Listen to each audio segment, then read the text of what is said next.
Youth? Ya, semangat ya. Minggu-minggu ini kita belajar mengenai mengejar tujuan ya, berlari kepada tujuan. Dan bulan ini temanya mengenai successful living ya, successful living. Nah, Rasul Paulus menuliskan kepada bukan Rasul Paulus ya, Rasul Petrus, dia menuliskan kepada jemaat komunitasnya ya mengenai bagaimana menjadi sukses di dalam kehidupan kekristenan. Nah, sebelum kita masuk dalam pembahasan itu, saya mau bertanya nih kepada rekan-rekan youth nih, ya ada cowok ada cewek ya. Jadi yang nunduk-nunduk nih nanti kakak tunjuk. Ya kebetulan nih ada yang satu nunduk, siapa nih? Siapa? Bisa dibantu? Kamu anaknya Pak Ganda ya? Ya oke. Kira-kira di pemahaman kamu apa sih yang menjadi perbandingan antara sukses menurut mata dunia dengan sukses di mata Tuhan? Kira-kira yang kamu pahami apa? Sukses menurut dunia versus sukses di mata Tuhan. Kira-kira apa tuh?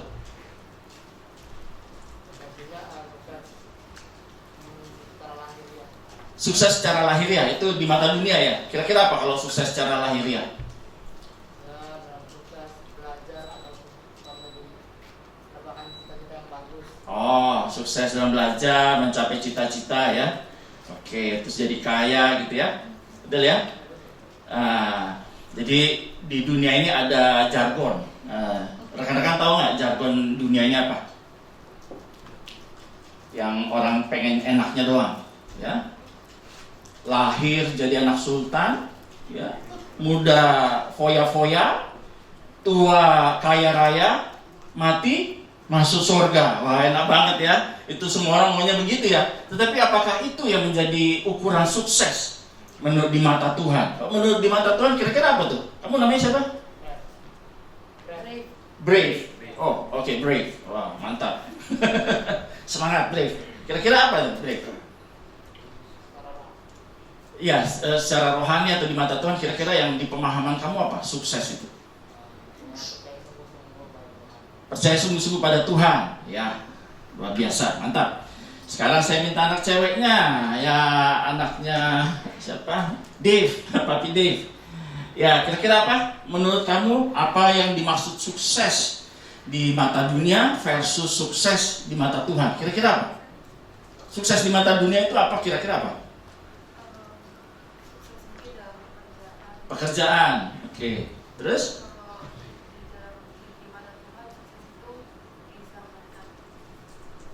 Oh, diselamatkan. Oke, ya. Sukses di mata Tuhan diselamatkan. Ya, boleh juga, ya.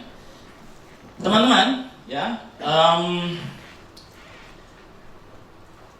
Kita ini diselamatkan tujuannya apa sih? Tujuan hidup kita apa sih?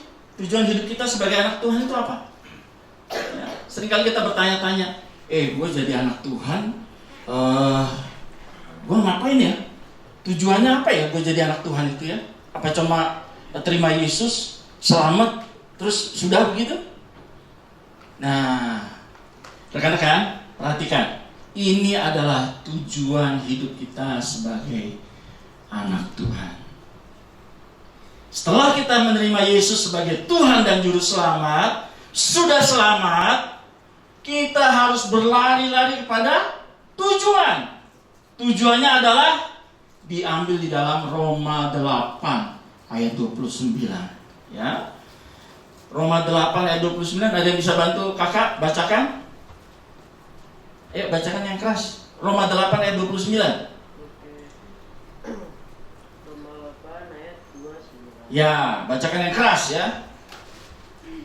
Sebab semua orang yang dipilihnya dari semula Diselamatkan. Terus mereka juga ditentukan untuk dari semula menjadi serupa dengan gambaran anaknya. Itu adalah tujuan hidup orang Kristen. Ya, harus menjadi serupa dengan Kristus. Paulus dalam tulisannya kepada Timotius, ya anak rohaninya, saat dia sebentar lagi dihukum mati oleh pemerintah Roma, ya, Paulus dihukum matinya diapain? Ada yang tahu? Dipenggal.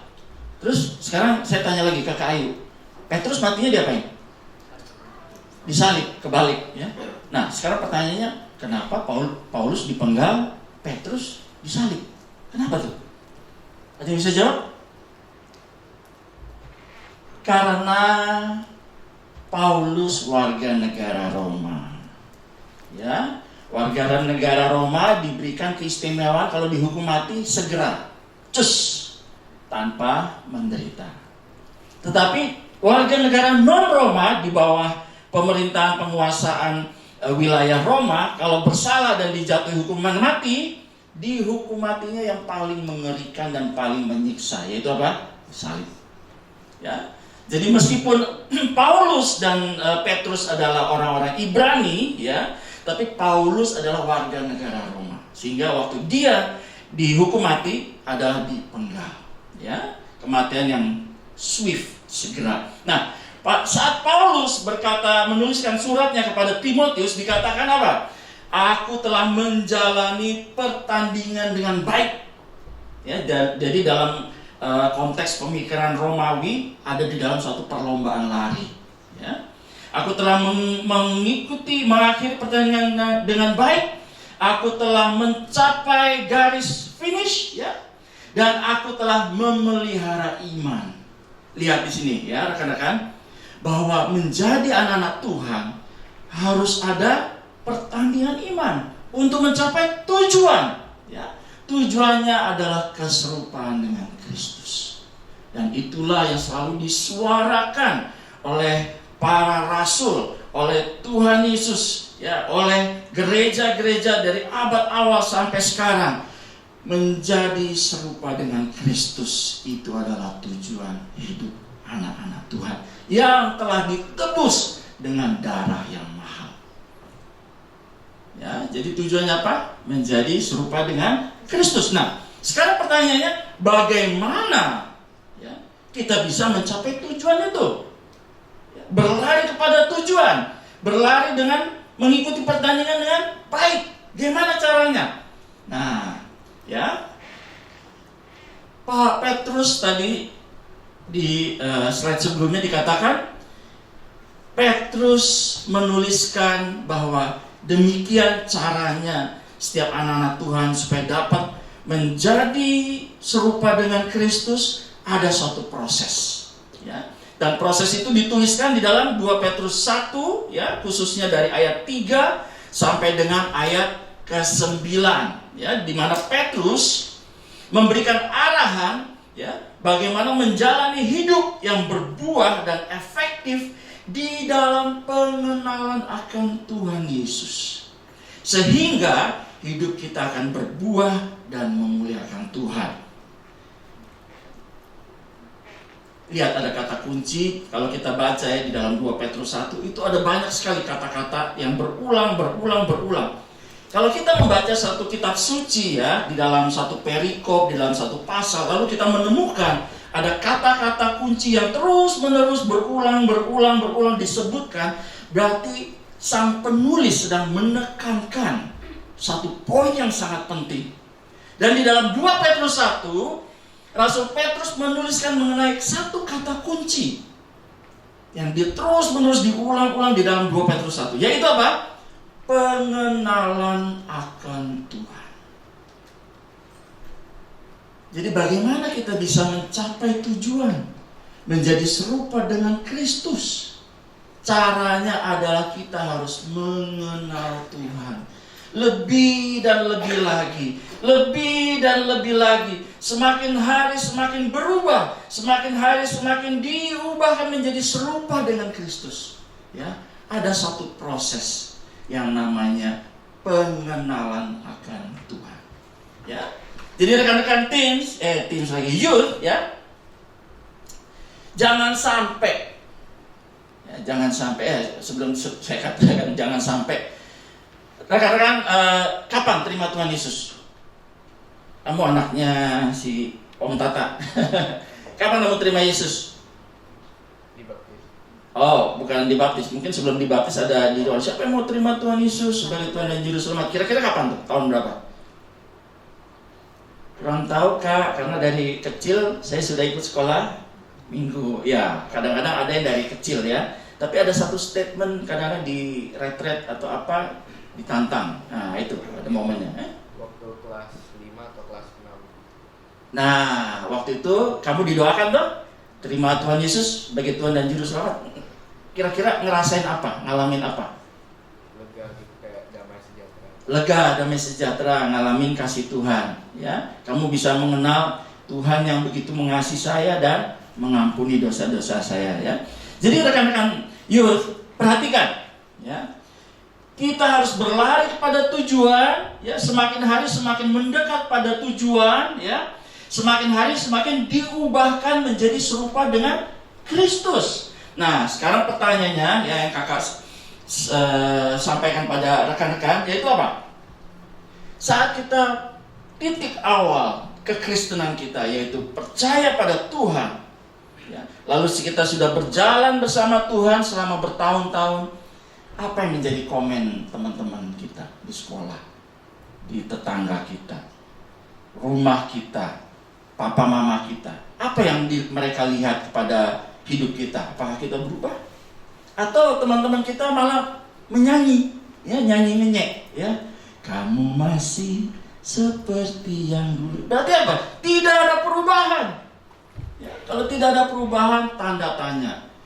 Lahir barunya ini perlu cek ke kakak rohani ya, untuk didoakan kembali. Ya, jadi setiap anak-anak Tuhan yang berkata saya sudah menerima Yesus sebagai Tuhan dan Juru Selamat, hidup saya harus berubah. Berubah semakin serupa dengan Kristus. Ya, nah. Seringkali kita berkata, tolong dibantu slide-nya.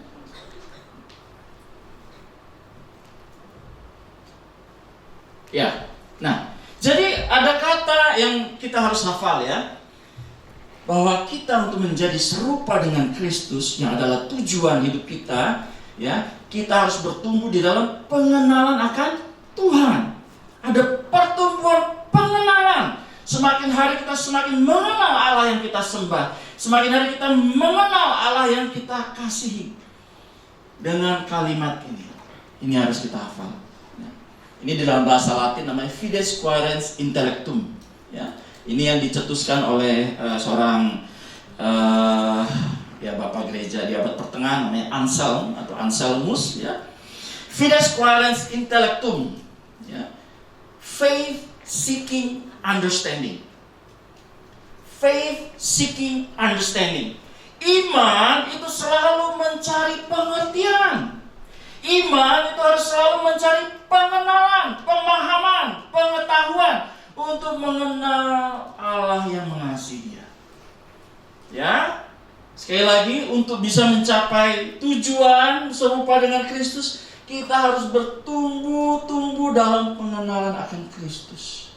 Dan karenanya iman kita harus bertumbuh terus di dalam pengenalan akan Kristus. Faith seeking understanding. Ya. Nah,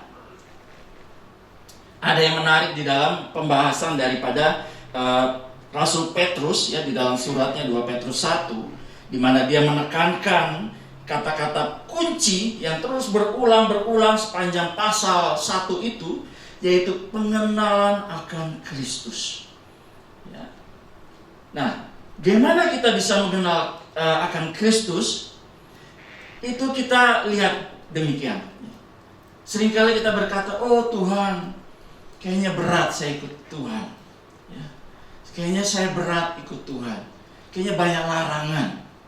Banyak nggak boleh ini, nggak boleh itu, nggak boleh ini, nggak boleh itu. Ya. Rekan-rekan, waktu kakak dulu bertobat kelas 1 SMA, ya umur belum 17 ya, 16 16 going on 17 ya. Itu ada teman-teman kakak yang memenangkan kakak ya. Itu setelah dimenangkan dia bertumbuh ya. Tetapi tiba-tiba setelah setahun, tiba-tiba hilang. Loh, kemana? Ya, ternyata dia pas saya tanya, lu kenapa lu kok nggak ini lagi, nggak ikut ke gereja lagi, nggak ikut KTB lagi? Ya zaman dulu namanya KTB ya, KTB ya, konsel kelompok tumbuh bersama. Iya bro, itu ikut Tuhan banyak larangannya, ya nggak boleh ini, nggak boleh itu, jadi lama-lama malas, ya. Jadi seringkali ya orang yang tidak benar-benar tulus bertobatnya, dia selalu diganggu dengan ilalang-ilalang kekhawatiran, ya, atau bertumbuh sebentar, ketemu penderitaan, kesulitan, layu. Itu digambarkan di dalam perumpamaan penabur, ya. Nah, kakak rindu setiap kita, ya, rekan-rekan tim semua memiliki iman yang sejati. Iman yang sejati itu apa? Iman yang ditabur, benih yang ditabur Tuhan di tanah yang subur, ya, yaitu hati setiap kita. Hati yang tulus, hati yang sungguh-sungguh mengasihi Tuhan, hati yang berkata, Tuhan terima kasih, Engkau begitu mengasihi saya, Engkau mengampuni saya orang berdosa ini, dan karena itu aku mau mengasihi Engkau. Ya, itulah iman yang tulus, ya. Benih yang ditaburkan di atas tanah yang subur. Nah, setelah kita bertumbuh, ya, percaya Tuhan Yesus, ya, rekan-rekan, ada dua bagian, ya. Bukan hanya Tuhan menuntut bagian kita, ya, tetapi Tuhan sebenarnya terlebih dahulu memberikan bagiannya, ya. Seringkali kita berkata, oh, saya percaya Yesus karena saya mau. Saya percaya Yesus karena saya baik. Karena itu saya mau jadi Kristen. Bukan. Alkitab berkata tidak ada seorang pun yang mencari Allah. Allah yang mencari kita. Siapa yang mencari kita? Allah yang mencari. Itulah kekristenan. Agama-agama lain apa? Upaya manusia mencari Allah. Tetapi kekristenan tidak. Kekristenan adalah Allah yang mencari kita. Ingat kisahnya Adam dan Hawa saat Adam berdosa, ya. Siapa yang mencari Adam? Atau Adam mencari Allah? Tidak, Adam tidak mencari Allah. Adam ngumpet, ya. Adam, di manakah engkau? Aku ada di sini. Kenapa kamu bersembunyi? Aku malu karena aku telanjang. Adam saat berdosa, dia menjauhi Allah. Itulah manusia. Dan bagiannya Allah apa?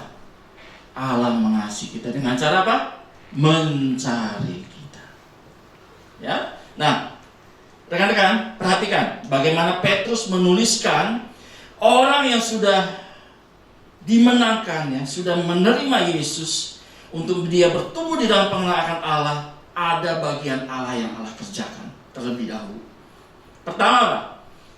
Karena kuasa ilahinya, 2 Petrus 1 ayat 3, telah menganugerahkan kepada kita segala sesuatu yang berguna untuk hidup yang saleh oleh pengenalan kita akan Dia, ya, yang telah memanggil kita oleh kuasanya yang mulia dan ajaib. Nah, perhatikan baik-baik. Ini sangat menarik, ya. Kenapa?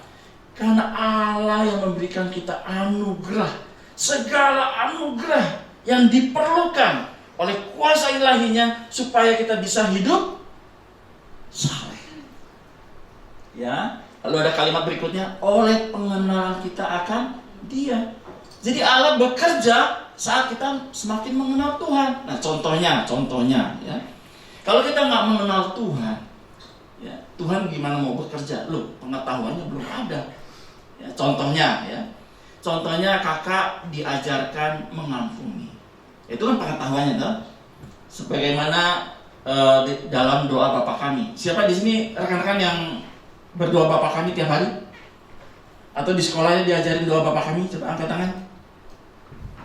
Ya, cukup banyak, ya. Biasanya di sekolah Kristen harus hafal, ya. Kakak dulu SD suruh hafal, ya. doa Bapa kami, terus pengakuan iman rasuli dan segala macam ya. Nah, di dalam doa Bapa kami dikatakan apa? Ampuni kesalahan kami seperti kami pun mengampuni yang bersalah pada kami. Ya, kita sudah terlebih dahulu diampuni oleh Tuhan dan karena itu kita harus mengampuni orang lain. Nah, waktu itu kita ada di SMA kakak, SMA Katolik ya. Tidak ada satupun orang Kristen yang menginjil. Ya. Itu kira-kira 80% Katolik, 20% ya ada yang Protestan mayoritas dan ada yang Muslim dan yang lain Buddha gitu ya. Tetapi di antara orang-orang Protestan tidak ada satupun yang berani menginjil di sekolah.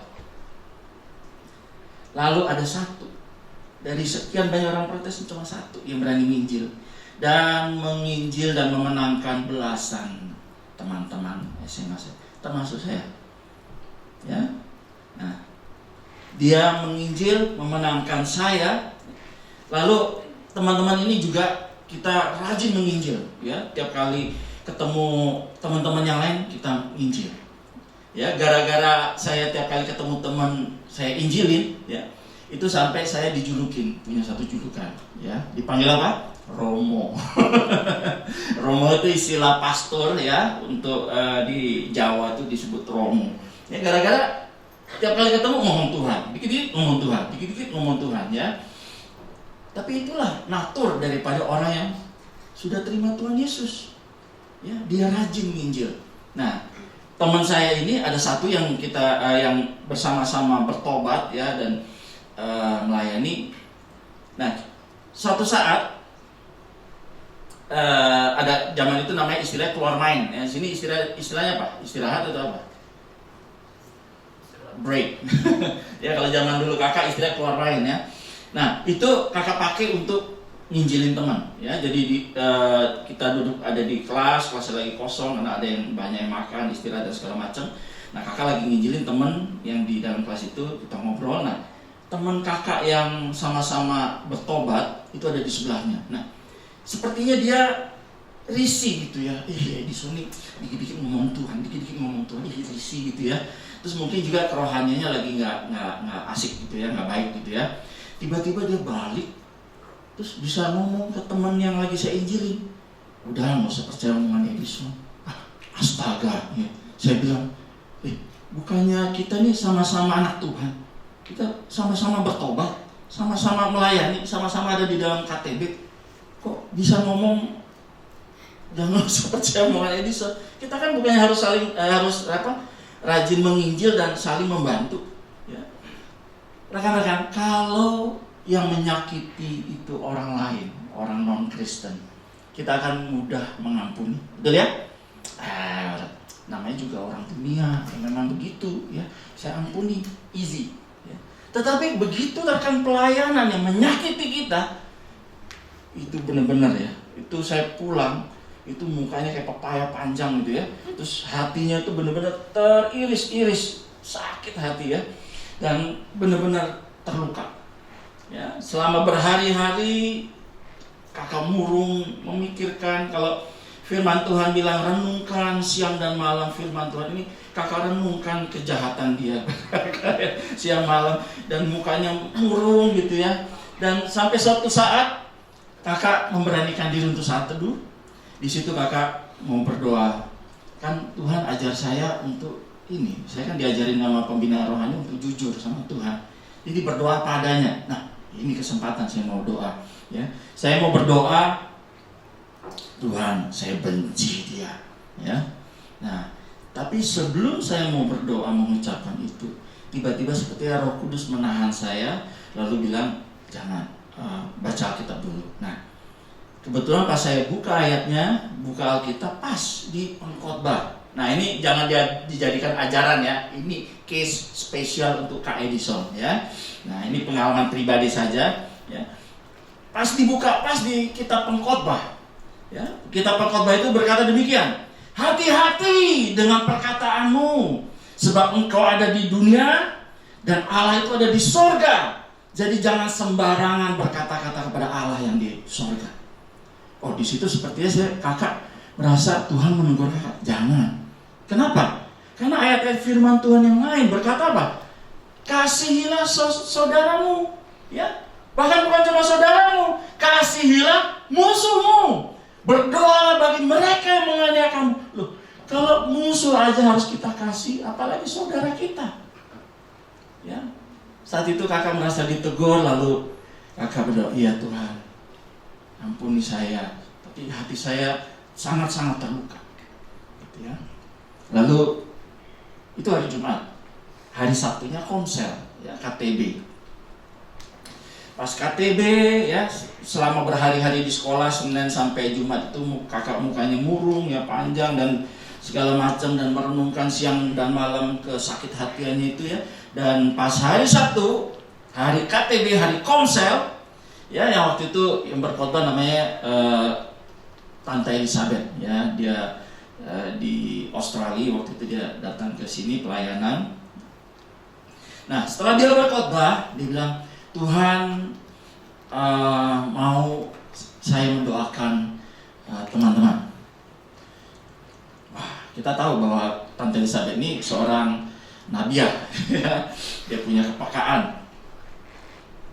Ya udah, di satu KTB itu sekitar ada 30 orang, ya. 30 orang duduknya melingkar, ya, melingkar itu di ruko, ya, di kota sana, di tempatnya Kak Murni. Ada yang tahu Kak Murni yang ngajar dance itu? Ya, mainstream, ya. Nah, yang ngajar balet. Nah, di rumah dia. Nah, itu duduknya melingkar. Nah, Tante Elizabeth ini hanya mendoakan orang-orang yang ditunjuk Tuhan untuk didoakan, ya. Jadi kalau dia doakan sini, ya, Tuhan suruh dia doakan orang ini, sudah didoakan. Kalau orang sebelahnya tidak disuruh Tuhan, dia lewatin, ya. Jadi nggak semua orang didoakan. Jadi kakak ini agak di ujung, ya, agak di akhir. Dia mulai dari sana, nyebrang. Kakak, wah, tuh kena nih. Soalnya apa? Setiap yang didoain nangis, ya. Setiap orang-orang yang didoain nangis. Wah, gua kena nih. Waduh, saya masih punya dosa yang tersembunyi nih. Waduh, pasti kena nih, ya. Pas ngeliat lagi, Tante Elizabeth udah di seberang sini, ya. Waduh, sudah dekat ini, sudah dekat nih. Terus kakak buka mata lagi, udah tinggal 5 orang lagi di sebelah kakak, ya. Pas, waduh, gimana teman, ya, Tuhan tolong saya, Tuhan tolong saya. Buka mata lagi, sudah di sebelah kakak, ya. Ya udah, kakak tutup mata lagi. Pas tutup mata lagi, pas kakak buka, Tante Elizabethnya di depan. Dia langsung berkata gini, kamu ada kepahitan. Bayangkan, itu luar biasanya Tuhan, ya. Kakak tidak pernah cerita sama orang rumah pun nggak ada, nggak pernah cerita sama teman-teman sekolah, cuma kakak sendiri dan Tuhan. And He knows, and He sent His messenger, ya, untuk melayani kakak. Terus, ya, terus kakak bilang, terus dia bilang, Tante Elizabeth bilang, ampuni dia, doa, ampuni dia. Oke. Terus kakak doa, Tuhan, saya ampuni Diana. Namanya Diana, ya, teman kakak yang itu bikin sakit hati. Langsung dipotong. Oh, bukan gitu doanya. Terus gimana, Kak? Bayangkan dia di depan kamu dan sebut nama dia dan ampuni dia. Terus saya bayangkan Diana di depan, terus saya berdoa, Diana, saya ampuni kamu. Langsung nangis, ya. Langsung itu 1111, ya. Itu ada air mata yang deras dan ingus pun keluar semua, ya. Di situ luka yang begitu berat, ya, luka yang begitu tersayat-sayat di dalam hati saya, Tuhan bebat dan Tuhan sembuhkan seketika saat itu, ya. Dan setelah didoakan, tidak ada lagi dendam. Besoknya kakak temuin teman kakak itu, dan kakak minta maaf sama dia, dan dia pun minta maaf, dan akhirnya berdamai, ya. Selalu ada anugerah, ya. Tuh, saat kita berkata, Tuhan, aku tidak sanggup, Tuhan lalu menjawab apa? Anugerahku cukup bagimu. Ya, jadi kalau rekan-rekan teens ada mengalami pergumulan, Tuhan, aku tidak sanggup Tuhan. Tuhan tolong saya masih bergumul di dalam dosa ini. Tuhan tolong saya ada pergumulan di dalam kesulitan hidup ini. Datang sama Tuhan. His grace is sufficient for you and me. Ya. Karena kuasa ilahinya telah menganugerahkan kepada kita segala sesuatu yang berguna untuk hidup yang saleh oleh pengenalan kita akan Dia. Ya. Jadi apapun pergumulanmu, Tuhan memberikan kita anugerah. Saat kita bertobat, percaya Tuhan Yesus, ya. Hidup kakak, hidup kita semua berubah tuh 180 derajat tuh. 180 atau 360? Ya, jangan sampai kalau 360 ada nyanyian, ya. Kamu masih seperti yang dulu, ya. Jadi harus berubah 180 derajat. Siapa yang mengadakan perubahan itu? Oleh kuasa ilahinya. Tuhan menganugerahkan supaya kita bisa hidup saleh, ya. Itu bagiannya Tuhan. Lalu bagiannya kita apa? Bagiannya kita adalah, next, tolong dibantu. Bagiannya kita adalah di dalam 2 Petrus 1 ayat 8, ya. Di dalam 2 Petrus 1 ayat 8 dikatakan, sebab apabila semuanya itu ada padamu dengan berlimpah-limpah, kamu akan dibuatnya menjadi giat dan berhasil dalam pengenalanmu akan Yesus Kristus Tuhan kita. Apa yang disebut semuanya itu? Sebab apabila semuanya itu ada padamu dengan berlimpah-limpah, kamu akan berhasil. Ya, apa? Yaitu apa yang semua dijelaskan di dalam ayat-ayat sebelumnya. Ya, jadi kalau kita membaca Alkitab, bacalah sesuai dengan konteksnya, ya. Jangan comot-comot keluar lalu dikasih arti baru. Kita harus belajar baca Alkitab itu sesuai dengan konteks, memahami seluruh isi cerita, isi tulisan yang disampaikan. Ya, next slide.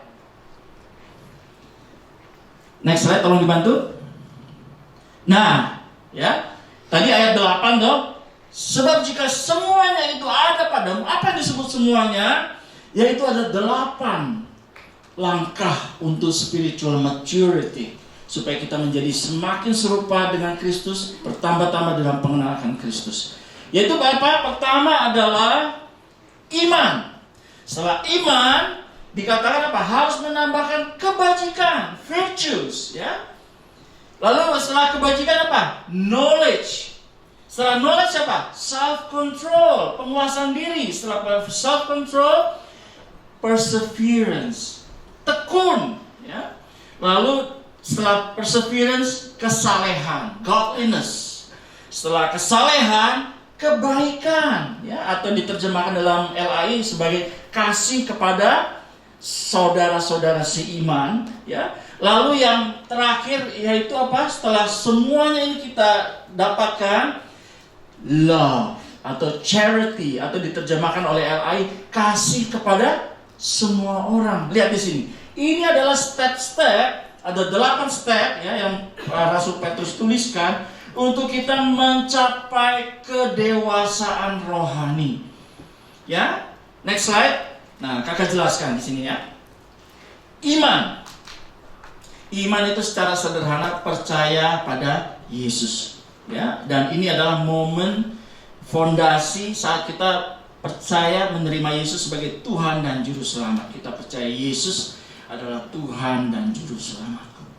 Oke? Nah, bukan hanya cukup kita percaya Yesus. Firman Tuhan katakan kita harus menambahkan apa? Kebaikan, virtues. Ya, apa arti kebaikan? Kebaikan itu artinya di dalam bahasa aslinya adalah to profess the faith before men. Ya, mengakui iman kita di depan orang-orang. Ini bukan dalam konteks hanya menginjil, tetapi ada perubahan hidup yang kita tampilkan, ya, setelah kita bertobat terima Tuhan Yesus. Jadi hidup kita harus berubah, ya. Orang-orang harus melihat perubahan hidup kita. Kita dari yang anak-anak yang jahat, yang punya nakal begitu ya. Kita harus berubah menjadi anak yang baik ya, menunjukkan kebajikan karena ada perubahan karena kita menjadi anak Allah. Ya. Lalu apa? Setelah iman menambahkan kebajikan ya, iman itu bukan disembunyikan ke dalam tapi harus ditampilkan keluar melalui perbuatan-perbuatan kita yang baik dan memuliakan Allah yang di surga, Bapa di surga. Ya, setelah kebajikan kita dikatakan apa? Harus menambahkan pengetahuan. Ya, jadi rekan-rekan jangan anti dengan pengetahuan. Karena firman Tuhan selalu berkata mengenai pengenalan. Pengenalan itu bahasa Inggrisnya knowledge, ya. Dan di sini pengetahuan di sini maksudnya apa? True wisdom. Kebijaksanaan yang sejati. Yaitu apa? Untuk mengetahui kehendak Tuhan dan bagaimana mempraktekkan firman Tuhan itu di dalam hidup sehari-hari. Ya. Jadi kita harus belajar firman Tuhan, ya. Siapa di sini yang sudah baca Alkitab dari PL sampai PB selesai? Kayak Kak Ayu, berapa kali Kak Ayu? Lebih dari 8. Wih, 8. Oh iya. Kita saingan ya. Ya. Kakak dari tahun 87 bertobat sampai tahun 2016, sekalipun belum selesai satu Alkitab, PL dan PB. Hanya PB sudah selesai, PL nyangkut di Daniel, ya, nggak naik-naik ya. Tetapi setelah 2016 kakak ikut namanya GBA, ya, gemar baca Alkitab. Di sini ada yang ikut GBA nggak? Ya, kakak ikutnya 5 pasal sehari. Dan dari 2016, ya, lewat WA ya, grup WA. Kalau telat baca 5 pasal sehari 2 hari dicapri sama adminnya, ya, sama hostnya. Ayo Pak Edison, semangat ya, ini ketinggalan ya. Oke, kita kejar lagi. Dari 2016 ya sampai sekarang 2024 ya. Nah, kalau kita membaca 5 pasal sehari dalam 2 tahun akan membaca Alkitab 3 kali from cover to cover. Dalam 2 tahun baca Alkitabnya berapa kali? 3 kali. Bolak-balik ya, PLPB, PLPB, PLPB 3 kali. Jadi kalau kakak sudah 2016 sampai 2024, 8 tahun masuk tahun ke-9 ya. Berarti 8 tahun bagi 2 ada 4, 4 kali 3 12. Ya masih menang ya. Ya, jadi rekan-rekan youth, baca Alkitabmu. Bagaimana kita katakan, Tuhan, aku mengasihi Engkau, aku mencintai Engkau, tetapi kita nggak mau baca Alkitab. Ya, maunya cuma renungan harian 1 ayat saja tiap hari, cukup ya, kayak anak burung, cuap, tunggu dikasih makan sama orang lain. Ya, kita harusnya sudah mesti bertumbuh semakin dewasa di dalam Tuhan dan bisa cari makan sendiri. Ya, kakak belajar Bible selain 5 pasal itu, baca Bible study-nya hampir 2 jam setiap hari. Ya, tapi karena kakak berkecimpung di teologi, jadi kakak harus terus-menerus mempertajam karunia itu ya. Tetapi rekan-rekan harus punya saat teduh yang baik ya, karena itu menjadi tugas daripada pembina-pembina rohani di sini, kakak-kakak rohani harus memastikan setiap rekan-rekan youth bersaat teduh setiap hari. Ya, kakak boleh nyanyi? Baca kitab suci, doa tiap hari, doa tiap hari. Baca kitab suci, doa tiap hari. Kalau mau tumbuh. Jadi kalau kita rindu mengenal Tuhan, bertumbuh di dalam pengenalan kita akan Tuhan, dan semakin hari semakin diubah menjadi serupa dengan Kristus, kita harus baca kitab suci, doa tiap hari. Amin? Amin. Ya, oke. Jadi bagian kita adalah itu ya, pengetahuan, lalu penguasaan diri. Penguasaan diri adalah menahan diri dari kedagingan dan hawa nafsu dunia. Dalam hidup kita sebagai anak-anak Tuhan, ini adalah pergumulan seumur hidup. Ya, pergumulan seumur hidup. Ya, dan harus terus menang, jatuh bangkit lagi, terus menang ya. Lalu apa? Bertekun, ketekunan ya. Ketekunan itu adalah bertahan dalam segala penderitaan dan kesulitan. Konteks dari surat Petrus itu, gereja zaman itu ada di dalam penganiayaan. Sehingga Rasul Petrus berkata, dalam imanmu kamu harus tambahkan kebajikan, pengetahuan, penguasaan diri, dan bertekun. Apapun kondisimu, kesulitan apapun yang kamu alami, penderitaan yang hebat begitu rupa, kamu harus terus bertekun dalam iman. Ya, seperti Paulus berkata, aku telah mengikuti pertandingan dengan baik, aku telah mencapai garis akhir, dan aku telah memelihara iman. Itu bertekun sampai finish. Ya, sampai finish. Adiknya kakak tahun 2012 dipanggil Tuhan setelah bergumul dengan kanker. Ya, dari 2010 ditemukan kanker, ternyata sudah 3B. Ya, sudah cukup, ya sudah menyebar. Dioperasi ginjalnya, ya, dan tipe kankernya yang ganas, ya, clear cell kidney cancer. Kidney cancer yang jenis clear cell itu yang paling ganas. Ya, terus sudah dioperasi, balik dari Singapura dikatakan sembuh, bersih, tidak ada trace jejak-jejak sel kankernya. Balik sini 3 bulan 4 bulan berasa lagi begah. Ya. Terus bulan ke-6 balik lagi ke Singapura, double, tumbuhnya cepat, sama dengan yang dipotong. Ya, akhirnya balik sini, coba kemo, terus coba lagi obat di mana, di MRCC, Mukhtaria di apa tuh, di belakang Plaza Pelangi, ya. Nah, di situ namanya cryosurgery. Ya, cryosurgery tau nggak? Cryo. Kalau musuhnya Superman atau musuhnya Batman tuh Cryo Man gitu ya. Yang jadi ditembak sama gas argon, ya. Jadi masukin jarum gitu, dan jarum itu ada masuk gas argon. Jadi sel kankernya itu ditembak, terus dikasih gas argon sampai beku. Nah, sampai beku mati. Jadi kayak nanti jadi snowball, ya, jadi kayak bakso gitu. Terus lama-lama dia akan cair sendiri, mati, kan sebagai sel yang mati. Tapi karena ini sudah besar, tak bisa juga, ya, meskipun sudah dikryo sampai 3-4 kali. Singkat cerita, semakin turun 3 bulan terakhir nggak bisa jalan. Kakinya mengecil, ya, dari adanya kakak tuh besar kayak kakak gitu, ya, lebih besar lagi, saya lebih tinggi, kekar. Nah, sampai kurus, kakinya kecil, ya. Di sini kalau teman-teman lihat leher kakak tebal, ya, kayak Mike Tyson, ya. Nah, sama adiknya kakak juga gitu.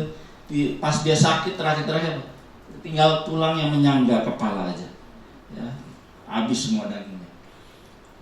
Pundak kalau kita tepok, wah, ya, ini berarti masih banyak dagingnya, ya. Dia udah tinggal tulang dibungkus kulit, ya. Perutnya membesar, ya, dan di situ massa semua, ya. Jadi sangat-sangat menyedihkan. Tiap hari ya, dia nunggu kokonya, ya, itu kakak saya, untuk bantu dia untuk ke toilet. Karena bilang sudah di tempat tidur aja, nggak tunggu koko. Anterin dia ke toilet karena nggak bisa. Sampai on his deathbed, ya, di rancang kematiannya di ICU di Siloam Tomang situ, ya, dulu rumah sakit itu. Rumah sakit, ya, situ, ya. Di Tomang, di Kebonjeruk situ. Selama dia sakit tidak pernah dia mengeluh. Selalu kalau kakak Japri, ya, pakai BBM, ya, BlackBerry. Gimana Paul kabarnya? Baik Son, puji Tuhan. Selalu memuji Tuhan, ya. Dan sampai dia jam-jam terakhir ada satu anugerah, temannya datang menyanyi, dan nyanyi itu sangat cocok dengan kondisi dia, ya. Great is thy faithfulness, oh God my Father, ya. Besar setiamu Tuhan. Adik saya bisa bertahan karena kasih setia Tuhan, karena anugerah Tuhan. Dan saat dia dipanggil Tuhan sebelumnya, dia berdoa sama istrinya, Tuhan, saya tidak tahu kenapa ini terjadi sama saya. Ya, banyak orang kalau kena sakit terminal illness ngomongnya apa? Tuhan, kenapa saya? Ya, tapi respon dari anak Tuhan yang benar adalah, Tuhan, saya tidak tahu kenapa ini terjadi pada saya, tetapi saya menerima. Ya. Dan saya berterima kasih atas segala kebaikan Tuhan, though I do not understand. Ya. Lalu dia setelah doa itu berapa jam kemudian dipanggil Tuhan. Ya. Jadi ketekunan itu bukan cuma sementara, sampai garis akhir. Ya. Sampai garis akhir itu di mana iman kita? Apakah kita terus percaya sama Tuhan? Atau malah kita mempertanyakan atau mempersalahkan Tuhan? Ya, itulah ketekunan, bertahan di dalam segala penderitaan dan kesulitan. Lalu kesalehan, ya, kesalehan ini bukan outwardly, ya, sebagaimana Tuhan Yesus kritik kepada orang-orang Farisi, ahli-ahli Taurat, mereka beribadahnya cuma dilihat di luar, supaya apa? Dipuji. Mereka gila hormat, ya. Bukan gila hormat, gila harta. Harta janda-janda yang mestinya mereka pelihara diambil, ya. Jahat sekali, ya. Kesalehan itu bukan yang terlihat di luar. Oh, saya rajin ikut jam doa, saya ikut rajin doa pagi, ikut komsel, ikut segala kegiatan, nggak pernah absen di ibadah youth, ya. Bukan itu, ya. Kesalehan itu dari dalam keluar, ya. Dari dalam keluar, I love you Lord, dan itu kita ekspresikan keluar dalam bentuk kesalehan. Lalu setelah kesalehan apa? Brotherly kindness, kebaikan kepada saudara-saudara seiman. Jadi prinsip di dalam Alkitab adalah kita memprioritaskan kasih kepada saudara-saudara seiman dulu, dan kasih pada saudara-saudara seiman barulah terakhir apa? Kasih kepada semua orang. Jadi rekan-rekan youth,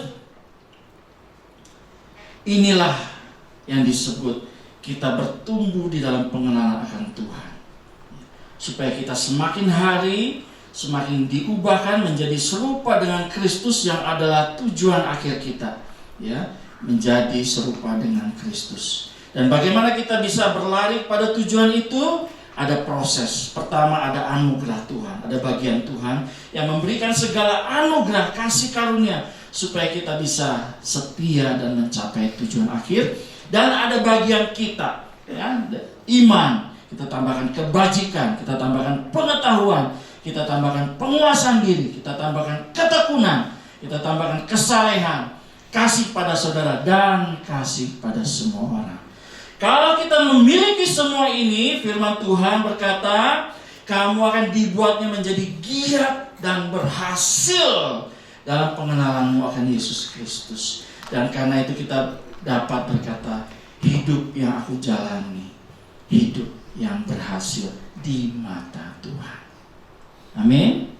Dan karena itu kita harus punya slogan ini selalu di dalam hati kita, di dalam pikiran kita. I want to be like Jesus, sebagai tujuan akhir pertandingan iman di dalam hidupku. Saya undang rekan-rekan musik, di musik kita mau nyanyikan lagu Ku Mau Seperti Yesus. Saya undang kita bangkit.